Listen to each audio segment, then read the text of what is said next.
Okay, that was beautiful. Something embarrassing but beautiful. I welcome everyone. Welcome. Thank you, Jason, very much. And the feelings are mutual, Jason, Donna, and everyone here. What's the section that you played in a band with Joseph Joe?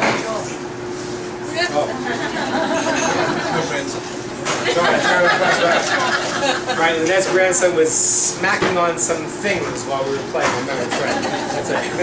And he was very good. He's a future star. That's right. Okay, anyway, so welcome everyone.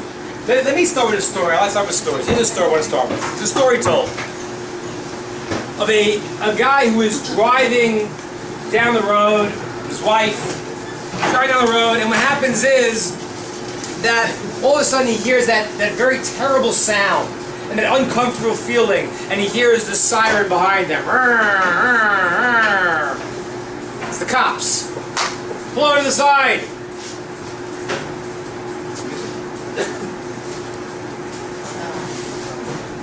What? Just put the music on. It's on? Yeah. So here's an uncomfortable sound of Moroccan drums, I don't know. So here's the sound. And what happens is, the cop comes out, and he comes over and he says, sir, I don't know if you know that you were driving 75 miles an hour in a 55-mile zone. I said, oh, officer. I'm shocked. I didn't know. I had my cruise control on. I was going according to the speed limit the whole time.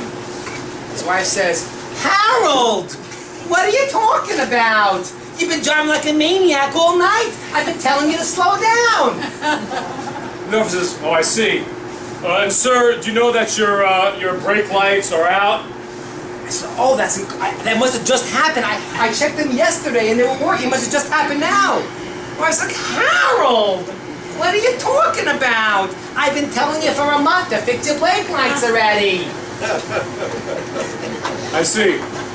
And, sir, do you know that your registration is expired? So, oh, that can't be. I just checked. I'm always on top of these things. And she says, Harold, I've been telling you for 2 weeks to take care of your registration. Harold gets angry and says, Sadie, one more sound, I'm going to pop you in the mouth. Paul says, oh, I see. Domestic violence. Ma'am, does he speak to you that way often?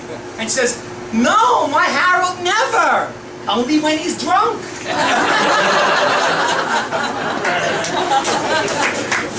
So, the first thing is, I want to thank Myra for the tequilas. And I want to say that if you had a few, make sure someone else drives tonight, okay? That was the one I did. Oh, I'm sorry, the margaritas, that's right. I had a few, is the problem. So the margaritas, that's right. So if you had a few, let someone else drive. But there's another point of that story, which really is like this, which is that in relationships, sometimes there are feelings that are brewing in a relationship. And they come out in all these funny ways. And tonight I want to talk about relationships. I want to understand how we relate and how we feel towards people, and how we can maximize relationships. So I want to talk about an idea as follows. Let me share with you a little story that a student of mine told me. She told me that she was once having a nice conversation with a young man. Single woman, was talking to this man, and then in the middle of the conversation, she hauled back and smacked him across the face. Now, if you were seeing that, what would you think just happened?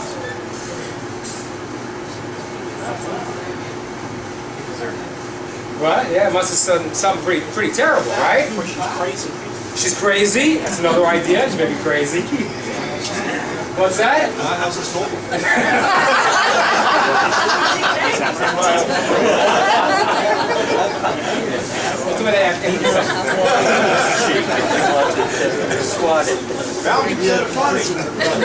What did I say? That is exactly right. That's exactly right. This was in Houston, where the mosquitoes are like golf balls. And this giant mosquito landed on his face. So she turned around and she smacked and killed the mosquito. Thank you very much. But if you saw that, you would say, obviously, he must have said something pretty bad. Now, but that's the wrong way to look at it. And the Jewish way to look at it is something called Dan L'Kafsut, judging someone favorably. If you see that story happening, you have to somehow, some way, see it in a positive light. Not to castigate the person and say, oh yeah, he probably said something terrible. There's a reason. There's a positive reason. Okay? I want to explain how this works tonight and what this does for us to judge people favorably. Let me share with you a story from the Talmud. The Talmud says as follows. The Talmud says that there was once a person who lived in Jerusalem and he went up north to try to make some money. And what happened was he was very poor and he worked for someone for 3 years. It's a lot of time spent away from the family. He's working for 3 years there, and after 3 years he wants to get his pay to move back home, go back to his family and start his life again. At the end of 3 years he says to the wealthy man who was hiring his employer, listen, can I have the money for my job? And the employer says to him, I'm sorry, but I have no money. Okay, can I have some of that cattle and sheep I see walking around outside? The employer says, I have no cattle, I have no sheep. The guy says, how about some of the paintings on the wall? The Rembrandts over there, you know, something. The guy says, I have no paintings, I have nothing to give you. The man is depressed. He can't pull water out of his stone, he can't do it. He goes back to Jerusalem, he gets back, his wife says, so, how'd you do? I was here 3 years up north. I don't want to talk about it. Enough. He comes back right before the high holidays. At the end of the high holidays, the employer comes down, is loaded with donkey loads of things, and he comes down to the employee and he says, listen, I'm here and I want to pay you the money that I owe you for 3 years. I brought everything for you. But before I give it to you, I want you to tell me the truth. When I told you I had no money, what'd you think? I said, well, what I thought was that maybe you had some kind of business deal came up and you invested all your capital in that. That's exactly right.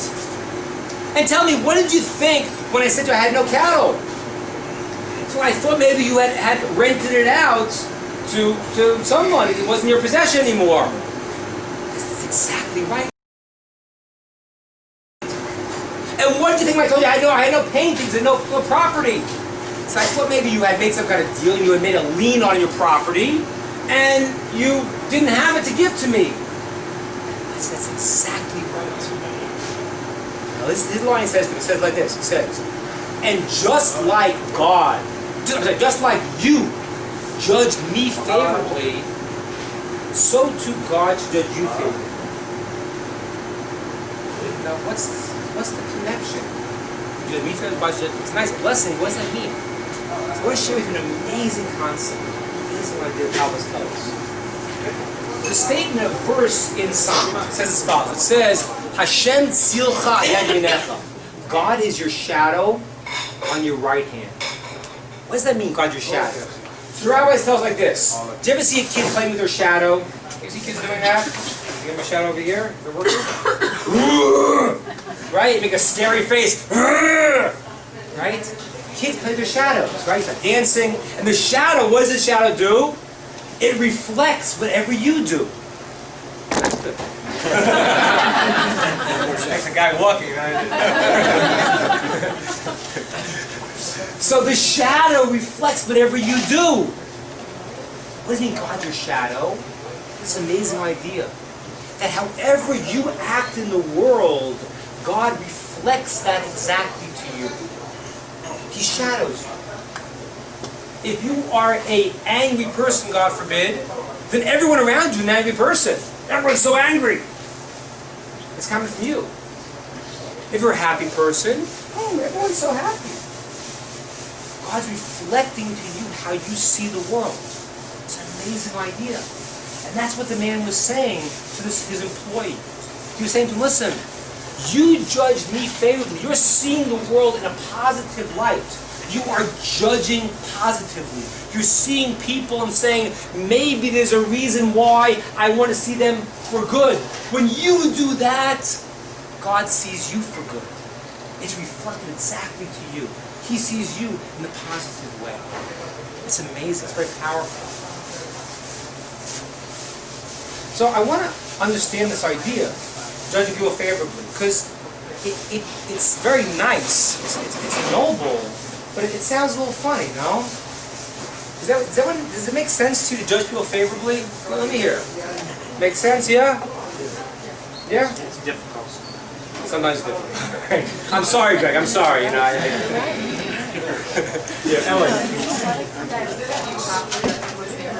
How, if something continues to be bad, continues to happen, at what point are you allowed to sort of review about Right. Emily's point is exactly right. There's a problem here.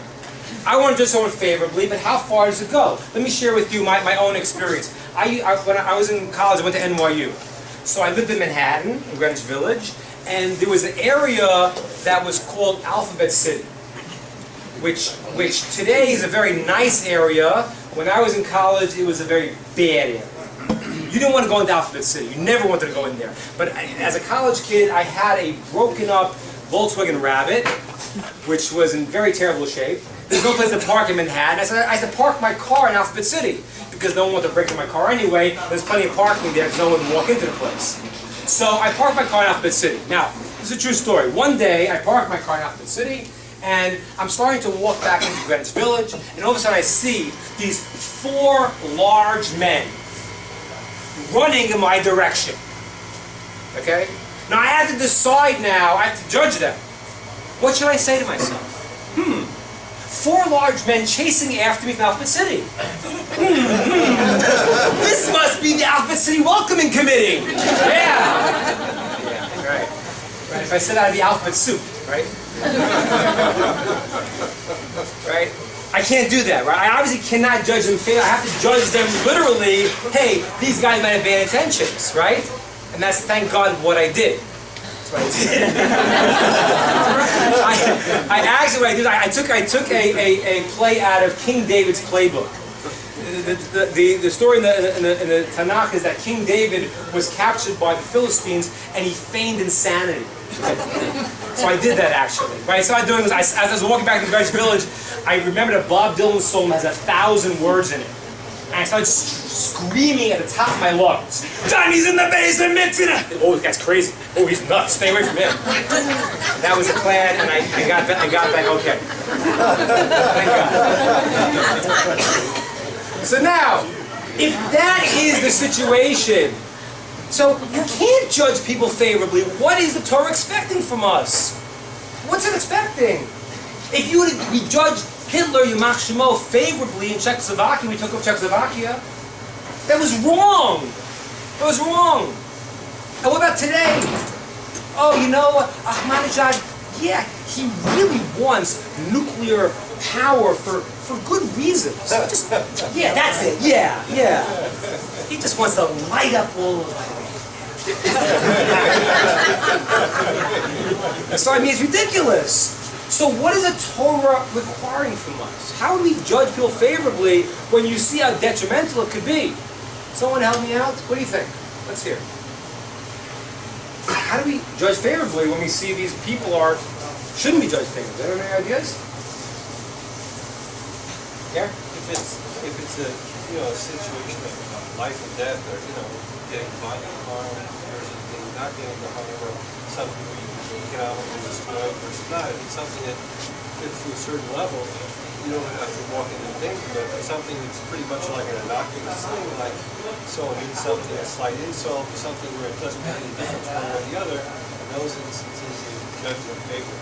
But if it's a serious situation where you make the wrong decision, you could be really hurt economically, physically, emotionally, then you got to keep your distance. Okay. But what happens if it's someone that now it's a serious issue and you could judge them positively or negatively, it may impact your life in their lives? I mean, what Gary's saying is correct in a sense. The Talmud says an amazing statement. It says, "Kabdeyu v'chajdeyu." It's a great sentence. What it means is, when you meet someone, whoever you meet, honor everyone you meet. Kabdeyu, honor. But the Talmud says, honor, respect, and suspect. Chavdeyu v'chaydeyu. Yeah, respect and suspect. Be careful. It means honor everyone you meet, but till you know who this person is, be careful, because before you go and you give people, a $1 million loan because his great grandmother Matilda is going to help you, and you got to be careful. Didn't Ronald Reagan say trust but verify? Let's learn Talmud. I guess he was in Talmud class that day. You've got to be trust, all others pay cash. That's exactly right. That's someplace in the Talmud. I can't quote that one. I can't find the verse now. Yeah. So what did I get, Mark? What if you try to judge somebody favorably and then they prove you wrong, and they prove you wrong again and again? Like, at what point are you allowed to say, okay, I'm no longer giving this person the benefit of the doubt anymore? Bingo. So Marzi's taken it out of the realm of how important the thing is to who the person is. And that's the principle that the Talmud tells us. If you have somebody who is a very, very righteous person, you know them to be very, very righteous, then judge them favorably no matter what. Even if everything looks against them, there's a rationale, there's a reason. Hitler, Yamach Shemo, Ahmadinejad, no matter how much they make an excuse, you know them to be evil people, always judge them negatively, the Talmud says. Don't be stupid. These people have other intentions. The law of judging someone favorably has to do with what's called Beinoni, average people. People that are basically good. And now the scales look 51% towards bad and 49% towards good. There's where it's a commandment to see the positive. When the person, time and time again, has proved to be not a good person, there's no obligation to see him positive. That's being naive. So the simple answer is someone who's the middle of the road, judge them favorably when it's not 99.9% negative. When it's a little bit towards the negative, you should tilt it towards the positive. When the person in your case has now proven he's in the negative camp consistently, then there's no mitzvah, there's no commandment or obligation to judge him favorably. That would be naive. Like some people. Right. I can see some good, but like this person just thinks not doing right by me. Okay, I'm gonna handle that more in depth in 1 second. Let me get it in 1 second, because what I said now was the simple answer to Talmud. I want to claim something much different now. I want to claim what the sages tell us is a deeper level of judging faith, which is bizarre. And there, the simple obligation is no, just word slightly. But I want to claim that there's a way to judge everyone favorably, all your friends. Let's see how that works. Okay. So to do that, I want to pass out a little source in the top. So everyone just pass it around a little bit. You may have to look on two on one. I think we have enough copies here. So if you are together with, try to look on 2 on 1 so that we will have enough.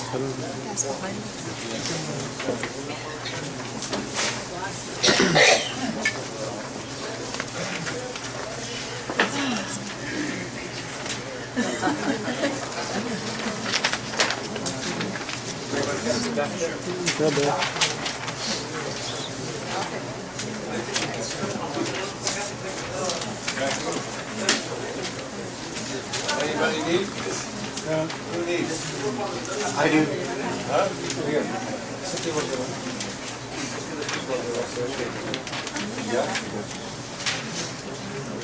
Okay, so now what I want to do as follows. I mentioned one of the times before, this is what's called an Agadah. An Agadah is, they call it legends of the Talmud. It's not that. It's very, very deep stories, but you have to uncover them by getting questions, and more questions, okay? Let me tell you this bizarre story from the Talmud. It's a very bizarre story, again, but it won't make sense on the surface. Your job then, we'll break up into little groups, is to get as many questions as you can. That's the Jewish way. This crazy story of the Talmud. The story is as follows. The story is, I will say it out first, more or less what the paper says, and then afterwards you'll read the exact words. The story is about a rabbi named Rabbi Elazar ben Shimon. Rabbi Elazar ben Shimon. He was a great, great rabbi. And the Talmud says that he was coming back from his rabbi's home in Migdal Gedor. This place, Migdal Gedor. He was coming from Migdal Gedor from his rabbi's home, and he had learned a lot of wisdom by his rabbi. He learned a lot of wisdom. And it says there that he was riding on his donkey, strolling along the riverbanks. And feeling pretty good? Feeling good? He had learned a lot. He mastered so many things from his rabbi at Migdal Gedor. And as he was feeling proud and good, all of a sudden, a guy comes over to him and says, "Hey Rabbi, how's it going? High five, Rabbi!" The rabbi looks at him and says, "Ooh! You are ugly! Ooh! Sir, you are very, very ugly! Tell me, sir, is everyone in your town as ugly as you?"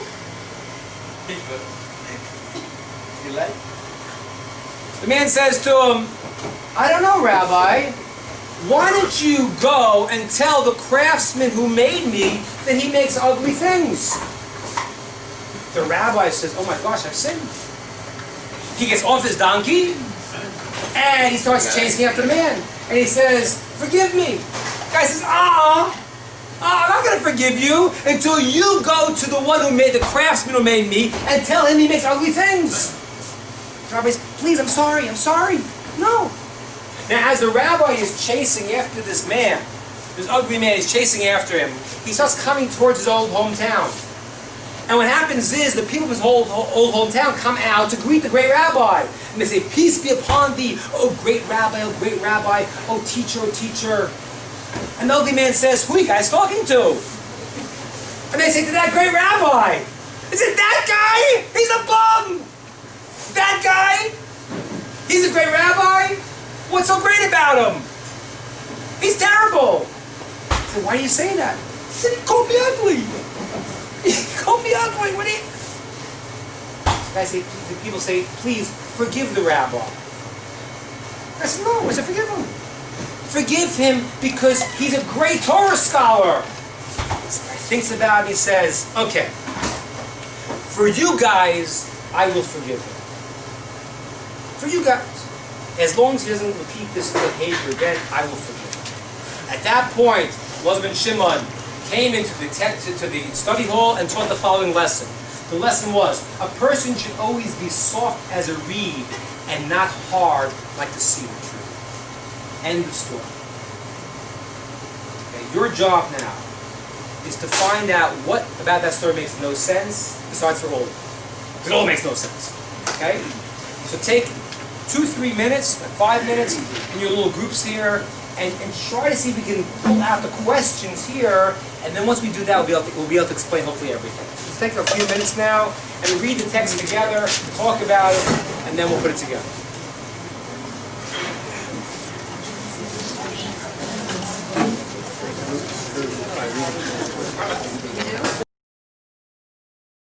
What questions do we have? Let's get together, everyone. Let's get together. There's no bad questions.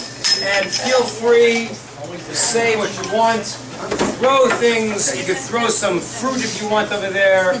Ron will provide tomatoes. Throw if you want. Whatever you want. Let's say, what makes no sense? What problems, difficulties are there in this story? Let's hear. What do you got? Why he said it in the first place? Meaning why what? Why did he even say it in the first place? Who? The rabbi. The rabbi. Arlene's question is the bomb question. I mean, I went to rabbinic school. I even taught in rabbinic school. We're not taught there. The first thing you do when you meet someone is you call them ugly. We're not taught that. You know, that's not part of the curriculum. You know, "Hello, sir, you're very ugly." It's not part of the curriculum. You don't do that. A normal person doesn't do that, let alone a rabbi, let alone this rabbi. This rabbi actually, according to many opinions, it's a question of who he was, according to many opinions, this is actually none other than Rabbi Elazar ben Shimon, who was the son of Rabbi Shimon ben Yochai, who wrote the Zohar, who revealed all the Kabbalistic wisdom, who spent 13 years in a cave hiding from the Romans with this son.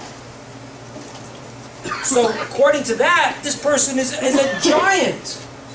And he goes around calling people ugly? Make any sense? Good question. Very good. More questions. Questions or answers? Well, if he is, Effie, I'm going to hold you to. You want a question now or you got an answer? question, Good.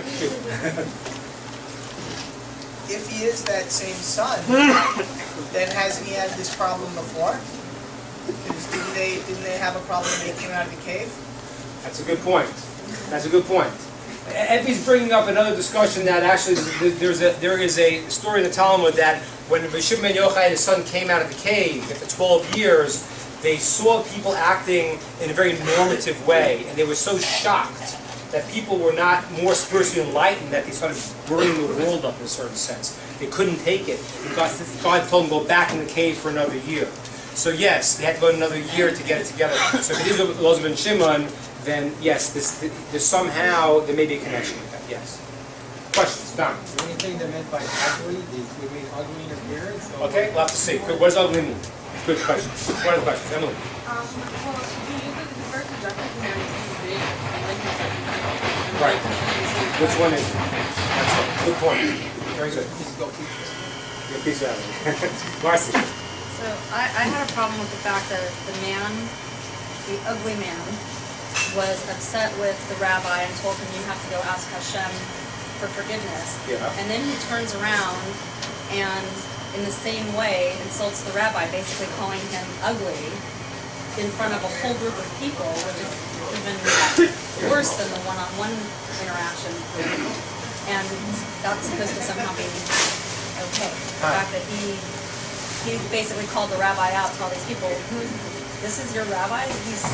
Wow. There should be none like him.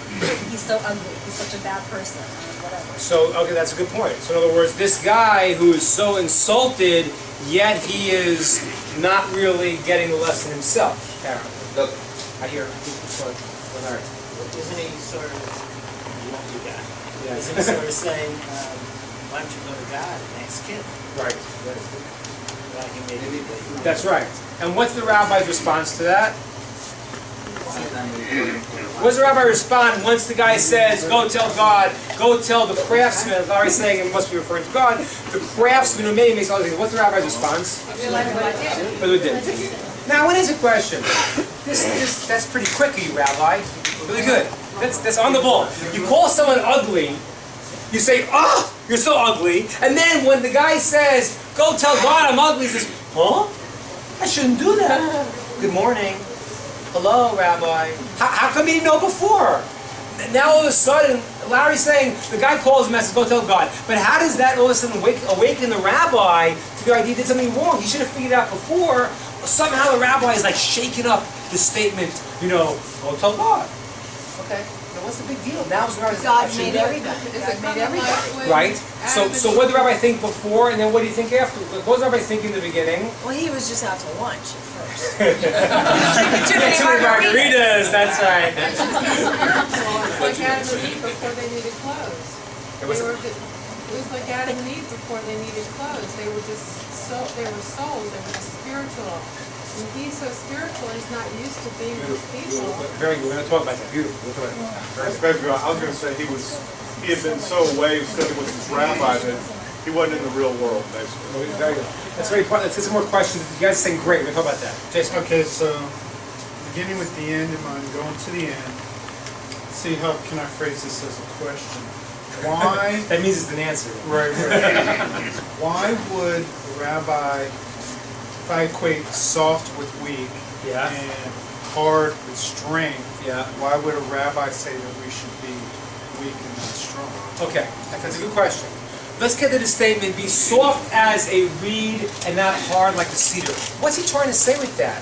Is like Jason is saying, he's trying to say be weak and they'll be strong? Is that what he's saying? I think in how we respond to people.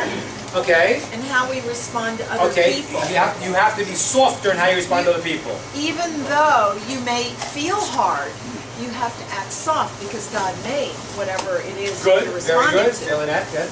Well, actually, cedar can be blown over, Okay, but all a right. reed will go with the wind. That's taking my whole class, and then just about leaving and I'm going. Thank you very much. I just took the whole class. Thank you very much. You come back from Israel, you blew the whole class. Very good, beautiful. Anyway, we'll talk about that. Yeah, what, Michael? The rabbi's going to be flexible, right?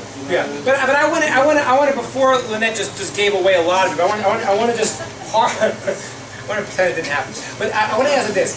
Soft, if I was writing it, I would say you should be soft as a marshmallow. He didn't say that. That's what you're thinking on the right lines. He didn't say soft, I think it's a marshmallow soft, and that's what Jason was hitting on before. The softness is why is it not a marshmallow? Why is it not a, I don't know, Play-Doh? Why is it a reed specific? Yeah, that was Strong is weak, and weak is strong. You know, cedar is very strong solution, but in reality, beautiful. weak, Okay. it's easy to broken. Okay, beautiful. Saying very good. Very strong. Very good. But let's say, is there any more things that bother us before we get the answer? I always say this. I always repeat this point. It's an important point. We're coming to Passover. The law in Passover is you have to ask the 4 questions, right? What is the law if you have a table full of 85-year-old sages who have been learning since they're little and they master the entire Torah? What do you have to do? You get the guy who's 84 and a half. You say, get up on the chair, buddy, and ask the 4 questions. And the guy crawls up there.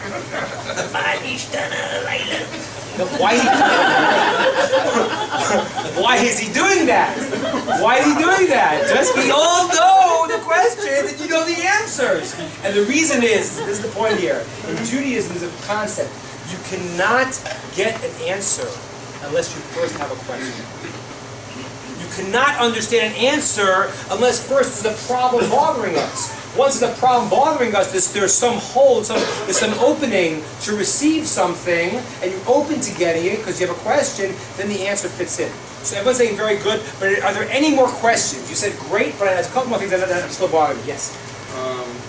If this guy had a lot of self-respect, why was he so desperate? You know, why did he go running after the person and instead of realizing, all right, I made a mistake, he said no, he can ask a couple more times, but he seems very desperate. He's desperate. And if, you know, we didn't realize he was a caveman, but we thought that he might have some lack of social skills, because he seemed like he was the son of a famous rabbi, and yet he really didn't have enough interaction with people to actually get this feedback yet. So we were talking about that before. Right, good point. What's the information again? It was actually similar, which is that we're required to ask forgiveness 3 times. Right. So he asked enough or he didn't ask enough? Well, that's it. I mean, he's chasing after him. He's chasing after him. He can't. So, he's running after him, yeah. So, you know, at what point, you know, why didn't he say enough is enough? Right. Okay, very good. Mayam. Yeah, just I guess to add to that is why didn't he actually go to God and, you know what I mean? Why didn't he really is ugly. Yeah, you know, no. I mean, I made a mistake. You know what I mean? Like I made a mistake.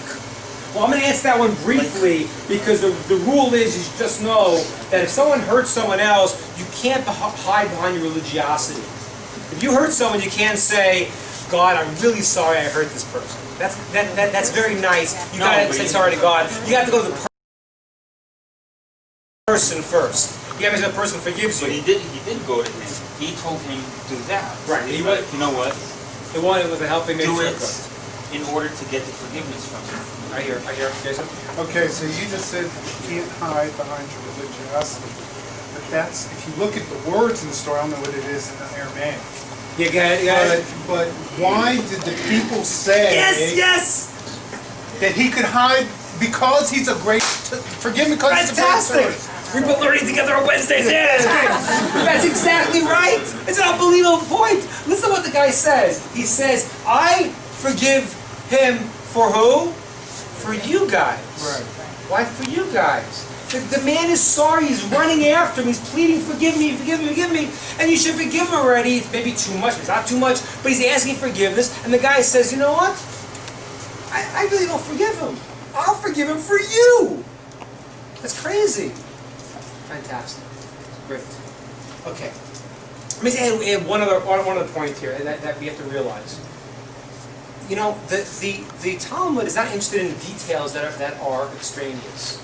There's a lot of details here. There he is. He's strolling on. He's on his donkey, riding on. Who cares? He's on his donkey. No, who cares? We're not, we're not zoologists. What are he on his donkey for? He's on his donkey. He's strolling along the riverbanks. Who cares? He comes from a town called Migdal Gador. Who really cares? Just skip that. Just say, tell me the basic facts. Just tell me that this man came over to the rabbi called him ugly, and go on with it. Why do you need this whole story? On the donkey, strolling on the riverbanks. It's bizarre. And then afterwards, when the guy says to him, Larry said before, tell the craftsman maybe he makes ugly things. The guy says, oh, I've sinned. What does it say? Again, more details. What does he do? He gets off the donkey. Very nice. He could have told him, what are these details for? Okay? Let's try to understand this. First of all, this is a trick question. So nobody get tricked. Has anyone here been to Israel? Show of hands. Who's been to Israel? Has anyone here been to a town called Migdal Gador? Where the rabbi was from, where he was learning? Has anyone been to a town called Migdal Gador? No? Anyone's been there? You've not been there. You know why you've not been there? It does not exist. Doesn't exist. That's exactly what it is. This is actually what Matt was hitting on before. Let's get the words. The word Migdal, you know what it means? It means a tower. And Gador is from the word Geder, a fence. Gador means he's fenced in. This rabbi came from the place called High Ivory Tower, fenced off from everybody else. That's where he came from. He was coming from a very, very high and lofty place, learning from his rabbi. And it says that he was riding on his chamor, on his donkey. Now, every word in Hebrew has a meaning here. The word chamor, which means donkey, also is the word chomer. Chomer means physicality. Because the donkey is the most physical of animals. Everyone here ridden a donkey? You ever ride a donkey? It's quite an amazing experience. You could smash the donkey. And it takes 3 steps and it stops. And you smash it, take 3 and it stops. It's bizarre. I remember I was in Israel, I was on a kibbutz, and I went to sleep at night, and it was a donkey that was standing, staring at the wall. And I woke up the next day, and I looked, and he was still staring at the wall. And it was still at the wall. It was just like, a donkey is physicality. And it always represents that. That's what it is. It's an amazing statement. Talmud says the donkey is even cold. Is even cold in the summer. Donkeys are cold. And I heard from my rabbi one time. He said that the life force that heat gives you heat is not in the donkey. The donkey's cold. He's cold. He's physical. What does it mean the rabbi is riding on his donkey? It means he had now gone above his physicality. He's in spiritual land. He's floating up there, riding above his donkey, riding above his physicality, feeling so spiritual. But the problem is he's strolling along the river. The water is flowing, and he's not guarding himself. It was very nice. You were learning, but now guard yourself. Don't start to become complacent. He's strolling along the river. The water's flowing, and he loses it. And at that moment, he starts to feel too proud. Now, at that moment, God sets up. He meets a person. And this guy comes along to him, and the person is a man who just, hey, the rabbi's going. The rabbi looks at him. Look, notice, as Emily said before, the first word he said was not you're ugly. His first word was what? Vacant one. The rabbi was giving him what's called musar. He was giving him rebuke. He saw how he related. He said, listen, I don't get you. You're spiritually deprived. Not physically ugly. I don't care about that. But I don't understand you. The way you relate. Sir, don't you understand? You're spiritually not developed. Get yourself together. He told him the right lesson. He saw this guy was not spiritually refined. He came over, the hat's going around the half hour. He realized this man was not there. Vacant one. You're spiritually not connected. You're ugly spiritually. Is this the way people in your city live? Is your city a wild place? What did the man say to him? This is what he said, amazing. He says, listen, I don't know. maybe you're right. Maybe I am spiritually deficient. So why don't you go and tell God that He makes things that are for no reason? Because you know why, Rabbi? You may be high and holy, but you blew it. You missed out. Because your job was to see that there's something very special about me. That was your job. If God made me, there's something unique and special about me that is beyond what you could imagine. Tell the craftsman, tell God He makes things for no reason. Because I may not be spiritually developed like you are, that's true. But your attitude is totally wrong. Because you have to look inside of me and say, oh my gosh, look at this great vessel that God made. And you call me ugly. You missed the point, Rabbi. Rabbi says, oh, I did, he's right. He gets off the donkey. Why? Because he's not on the level to be above his physicality. And he says, forgive me. And I won't forgive him. He's chasing after this man, and I won't forgive him. And now the man gives him the ultimate, we call shtoch. He gives him the ultimate shot.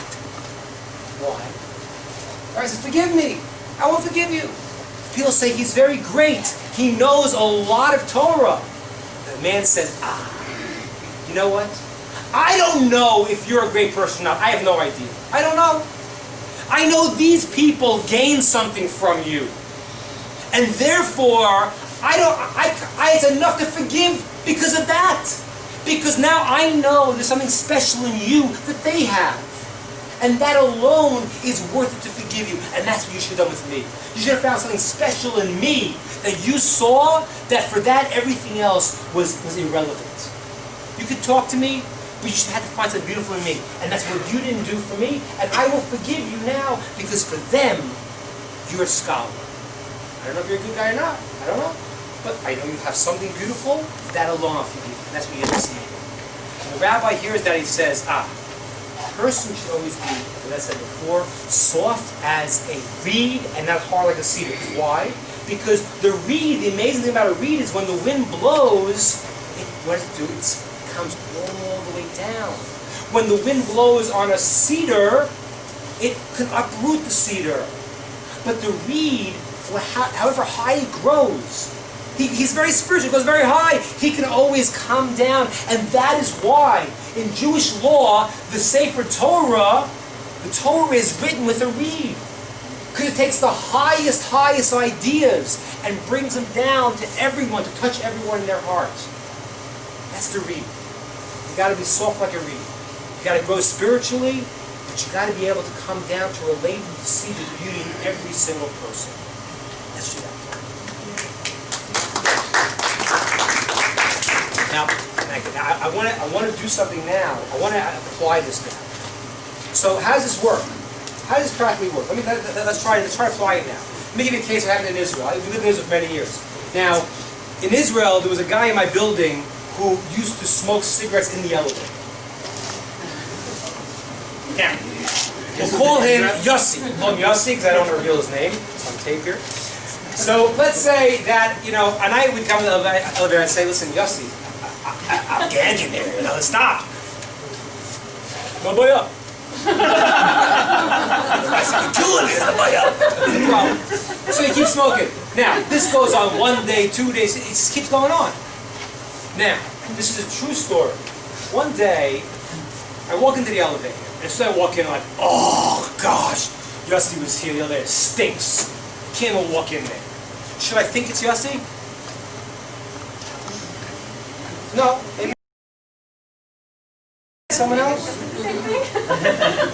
What should I think? Yeah. Yossi smokes in the elevator. I walk into the elevator. It stinks of smoke. Should I give him the benefit of the doubt, or should I say maybe it was somebody else, or should I say Yossi again? What do you think? What? Maybe it was somebody else that was probably. Okay, so let's go phase one. Let's say I give him the benefit of the doubt, and this is actually true. This is a true story. I go down. I get down to the lobby level. I'm thinking maybe it is him, maybe it's not him. And as I get out there, standing right outside the elevator is Yossi. Smoking right there! Right outside the elevator! Should I think it's him now? You betcha. You betcha. That was him. That was him. So how do I give him the benefit of the doubt? How can I do it? I know it's him. He's been busted. And he told me to continue smoking. He's smoking. He keeps smoking. And he's right outside. I know it's him. I gotta be stupid. I know it's him. I can't fool myself. He has to get the benefit of the doubt. Why do you do that? You look at this person. Look at something beautiful inside of him. Like the story. Find something special. Get a lot of good qualities about him. Find something special in him. See that. And when I see that, I can understand that the aspect that he's stuck on, he's caught on, he doesn't understand. He doesn't understand how disturbing it is to me, is where he's spiritually not developed. He's just stuck there. It's like, people that smoke, I don't know if people smoke here, but when you smoke, you kind of think it smells great. It's like, ooh, the nicotine. It's like it's a fragrance. It's great. You don't realize that people bugs them. So what's the reality? If I see in this guy, Yossi, the great aspect in him, when it's true he's doing these negative things, I paint it in a very different light. I paint it as that's where Yossi is stuck. Poor guy. Rachmanis, compassion. He doesn't get it. Let me explain it a little better. I had a case, I was one time counseling a woman, and she said to me, she was talking about her mother. And her mother was driving her crazy, and it was a problem, and she's going on about her mother. And I'm listening, at one point I say, your mother's 8 years old. She said, what? I said, your mother's 8 years old. Your mother stopped growing at 8. I hear your story. At 8 years old, this person stopped developing, and now you have an adult running around, really who's 8 years old in an adult body, screaming at you and telling you these things, but they're really 8 years old. The woman said to me, it's amazing. It says, my mother's father died when she was 8 years old. I hit it on the head. I don't know how, but what happened was, the person did stop growing. If you imagine somebody who is doing negative things, you get personally into the dance, but that's a mistake. The right way is, see something beautiful in the person, and wherever they're doing something that is wrong, it's because they are stuck. It's not my problem. I feel bad for them. But we don't work like that. We all get angry. We get, how'd you say that to me? How'd you insult me? The reason is because the person's got a problem.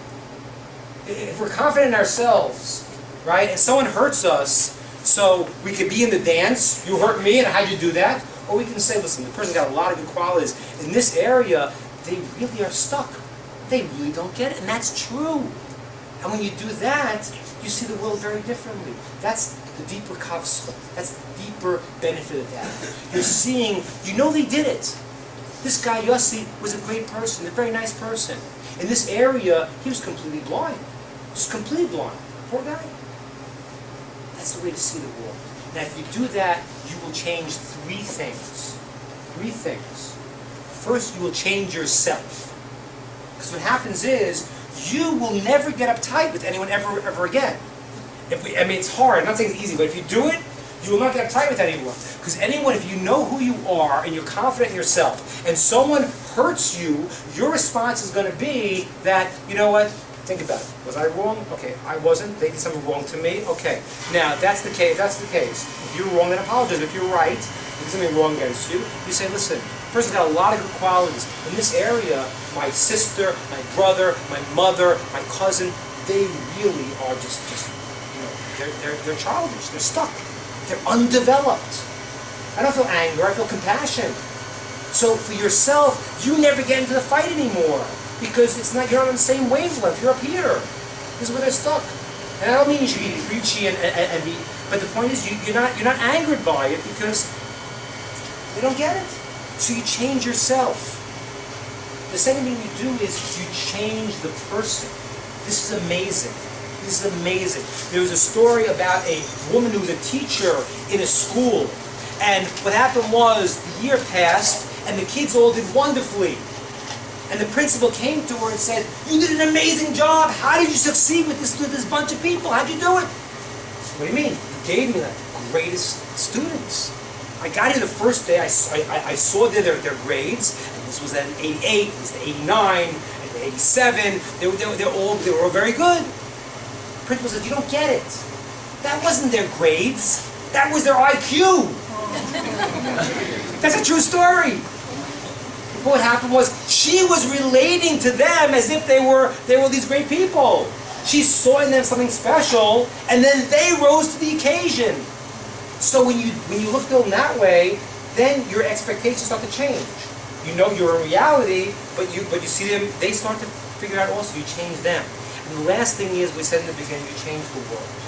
What happens is, when you see the world in this way, that is the energy that God puts back into the world. When we see the world in this positive light, then Hashem judges us that way. That's the positive view we all have. It changes the world. The last point I want to say is, we often do this for many, many, many people, if we can. There's one person that we rarely do this for. Does anyone know who that person is? That's right, ourselves. You must do it for yourself too. There's no difference. Why? Because if God made this person something special, then that's true for you also, right? It's like what we are is, imagine a giant jigsaw puzzle. You know, and every part is special. Imagine it's 1,000 pieces of a puzzle with a face of a person. Imagine now that the middle piece, the nose, is missing. The whole thing is not worth anything. That's each and every one of us. Without everyone here, their unique piece of the jigsaw puzzle, the puzzle won't work. God made us that we're each unique. That's what the Talmud says. You have an obligation, it's bizarre, an obligation to say, the world was made for me. Can you imagine that? When you wake up in the morning, you say, the world was made for me. Yeah, that's great. It's great. Isn't that selfish? Well, no, it's not. You know why? Because you're saying it, and you're saying it, and you're saying it. Everyone's saying it. Because it's true. Every single person, the world was created for them. They have something unique that no one else can do. And that's us too. And I'll give you one other example. Jason, we'll use you as an example. Would you mind? Okay. Jason, how would you feel if you got a call tomorrow from the CIA? It said, this is Jason Adler? Yeah. Jason, listen, this is the CIA, and we've decided that we've done some research and some tests about people's IQ and their capabilities, their abilities, and we right now have a mission that the whole entire world depends on. And from our calculations, we are sure that you are the only guy who could do it. The entire free world, Jason, is on your shoulders. You could do it. We know. We've done all the research. How do you feel now? With the way of the world? Yeah. But we know it's true. You feel, okay, we know it's true. You're on board? You know what? If you think I can do it, I can. We're sure. And how do you feel about yourself now, Jason? Pretty good. Pretty good. Pretty good. Pretty good. So here's the point, though. It's not the CIA that's calling you up on the phone. It's God. Hashem's calling you on the phone and saying, Jason, you're the only guy who could do it. And what's the proof? I made you. I'm the craftsman who made you. If I made you, then there's a piece that you're bringing that no one else can bring. God is literally calling us up on the phone and saying, you and you and you and me have something special that only we can do. The whole entire world rests on each and every one of us. See that in your friend, and we see it in ourselves, and we change the entire world. Questions, thoughts, ideas? I just have one question. Very little you can touch on and talk. I don't know if it has anything to do with the story. But how about the fact that ugly or beautiful is in the eye of the beholder? So, somebody may be ugly to you. If I come from a different culture, you may be gorgeous. Right. So how do you relate that to the story? That's a good question. I would say as follows. That is actually, the Talmud talks about that. The Talmud talks about that. There's a law of how they used to have a custom to sing in front of the bride and groom when they got married. The Talmud says there that they had a song they used to sing, which was called Kates and Rock, how you dance in front of the Kala. And they would say, beautiful, beautiful bride. That's what they would say. And the Talmud says that's what you should say. You dance in front of the bride. What a beautiful bride! So there are one group of rabbis who say that's what you should say. Other groups say, no, how can you say that? Maybe she's not beautiful. How can you call her? Maybe she's not beautiful. Maybe you should just say something beautiful about her. Maybe say she's got a beautiful fingernail. Yeah, that's manicure. So the rabbis say, no, but you can't do that. You're gonna insult her. So we have to say the truth. So the Gemara answers, says, no, you can say she's beautiful. Because she's getting married, she's obviously beautiful to this person. And that's subjective. Physical beauty is subjective to a large degree. I mean, there's maybe parameters, but basically we can say that it's subjective because it's in the physical world. Spirituality is something that there is a system that the spirituality has to bring you back to connect you to God. See, people can be very spiritual, but applying the wrong track. Right? You can have people who are spiritually powerful, who from our perspective are doing what's called avodah zarah, idolatry, black magic, whatever you want to call it. But they're tuned into spirituality, but it's not healthful. But you might not see that. You might see a guy who's, very, very spiritual, he's doing very, very spiritual things. And he may be good, he may not be good, I don't know. I'm not saying he's not. But he may or may not be. The spirituality has to go and to connect you to a system that connects you to Hashem, connects you to God. If it connects you to yourself and your own ego, and you're very powerful, that's not good. So that's more objective. So this rabbi was not looking at the physical beauty at all. He was saying, spiritually, I see you've not refined yourself. And that's more objective, because it has to connect back to God. Okay, so putting it in words that we kind of use now, what I hear you saying is that God has us on this world for a purpose. Right. And all of us struggle, I think, finding our own purpose. But when we do find our purpose and we connect with it, then it all is in alignment. That's right. That's right. The world is moving towards a purpose. Even all of Jewish history is moving towards a purpose. It's hard to imagine, but we are moving towards, even science today.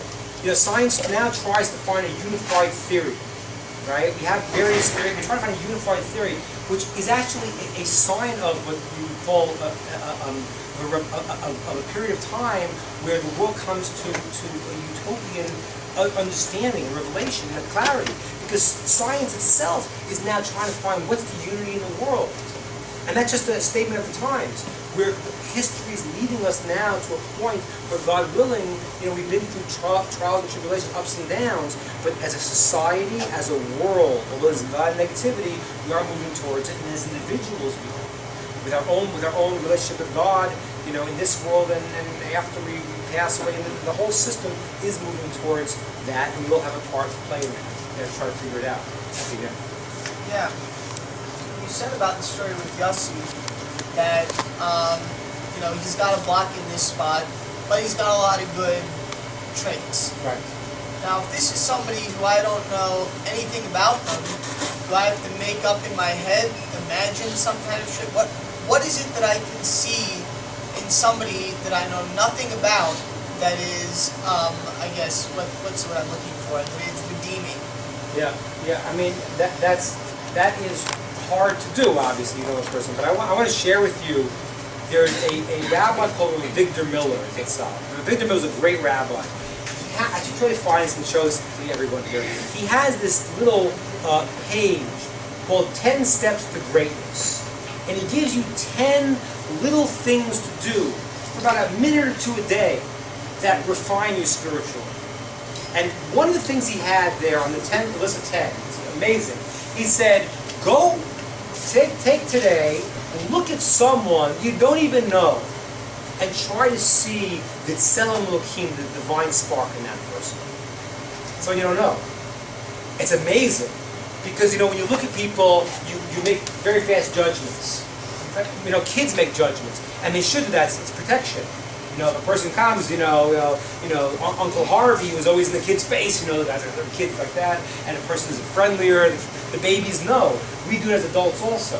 But to look past, try to see in the person something special that can be done, But in our case here, if you don't know the person at all, you won't really have a framework to do it. I'll show you an idea. I would just say, because we know that each person is created with Tselem Elohim, every person is created in God's image. So then we just have to say, okay, I don't know this person, but obviously they're for a reason. They're Tselem Elohim. They have some kind of divine spark. That's why Hashem created them. Right. And that's it. Leave it at that. I don't necessarily need to know what is the trait that is good about the person. If I don't know the person, I don't have to Right. Children and what are your good traits. Right, exactly. But I would assume that there's something positive about that person, whether it's revealed to me or not, because everybody is created in Hashem's image. That's exactly right. That's what Victor Miller's idea is. It's a training, it's a practice. It's practice to try to look at people and to see them in that way. Try it. It's amazing. Try tomorrow. Pick one person, and look at them and try to see that. Something special in that person. It's amazing. If someone continues to show you their bad background and choose to be really blunt to you, that as much as you want to believe that there's a positive trait, you never see it when it becomes in your personal interaction with the person.